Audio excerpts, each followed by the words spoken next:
एक बार की बात है, एक गुरु और शिष्य जंगल के रास्ते से कहीं जा रहे थे। तो रास्ते में शाम होने लगी और उनको पानी की प्यास लगी थी। तो पास में एक गांव आया और जैसे ही वह गांव में पहुंचे तो देखा कि एक झोपड़ी थी। वो झोपड़ी की तरफ गए और उन्होंने आवाज़ लगाई।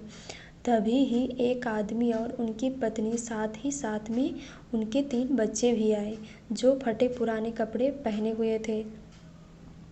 गुरु यह सब दृश्य देख रहे थे कि इतना बड़ा खेत है, इन्होंने फसल इसमें नहीं लगाई हुई है। तो गुरु ने सबसे पहले पानी के लिए आग्रह किया कि हमें पानी मिल सकता है। तो उन्होंने गुरु और शिष्य को पानी पिलाया। अचानक गुरु ने कहा कि अगर आप इसमें खेती नहीं करते तो अपना जीवन यापन कैसे चलाते हैं।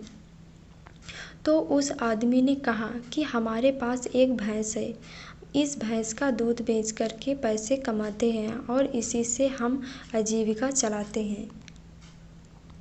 गुरु ने उनकी इस बात को ध्यानपूर्वक सुना और उनके बीच में कुछ देर तक बातचीत हुई, लेकिन अंधेरा हो चुका था। तो उन्होंने यह निर्णय लिया कि आज रात हम यहीं रुकेंगे। तो लगभग मध्य रात्रि के करीब गुरु ने शिष्य से कहा कि हमें इस भैंस को ले जाना होगा और इस भैंस को ले जाकर कहीं जंगल में छोड़ना होगा। तो शिष्य ने सोचा कि इस तरीके का गलत काम भला मैं कैसे कर सकता हूँ। अगर मैं इस भैंस को लेकर जाऊँगा तो यह आदमी बाद में अपना जीवन यापन कैसे करेगा। लेकिन गुरु का आदेश था, उसको करना पड़ा। और आधी रात को गुरु और शिष्य निकल लिए, लेकिन भैंस को साथ में ले आए और बहुत दूर छोड़ दिया ताकि वहाँ से भैंस वापस अपने गांव ना आ सके। तकरीबन 10 साल बाद जब वह शिष्य गुरु बन चुका था, दीक्षा लेने का काम करने लगा था और उसने सोचा कि 10 साल पहले मुझसे जो गलती हुई थी, क्यों ना आज मैं उसी गलती को सुधार लूं और मुझे उस आदमी के साथ जाना चाहिए। वह उस आदमी के पास जाता है, लेकिन वहां पहुंचकर वह देखता है कि खेत में फसलें लहरा रही हैं और बगीचे लगे हुए हैं।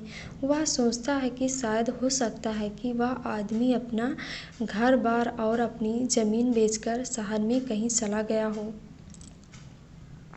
लेकिन तभी अचानक वह आदमी आया और उस गुरु को नमन करता है कि मैंने आपको पहचान लिया।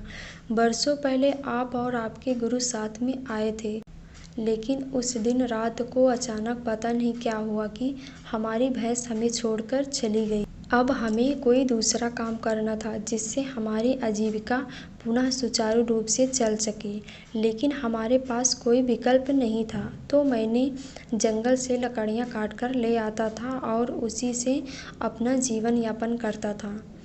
मैंने बहुत मेहनत की, आम के बगीचे लगाए। धीरे धीरे आम के बगीचे से लोग आम खरीदने लगे और धीरे धीरे मेरा आम का बगीचा बड़ा होने लगा और मुझे अच्छे खासे फल और उनसे पैसे मिलने लगे और मेरा बिजनेस बढ़ता गया, मेरा काम बढ़ता गया। अंत में यह जो आप देख रहे हैं वह 10 सालों की मेहनत का नतीजा है।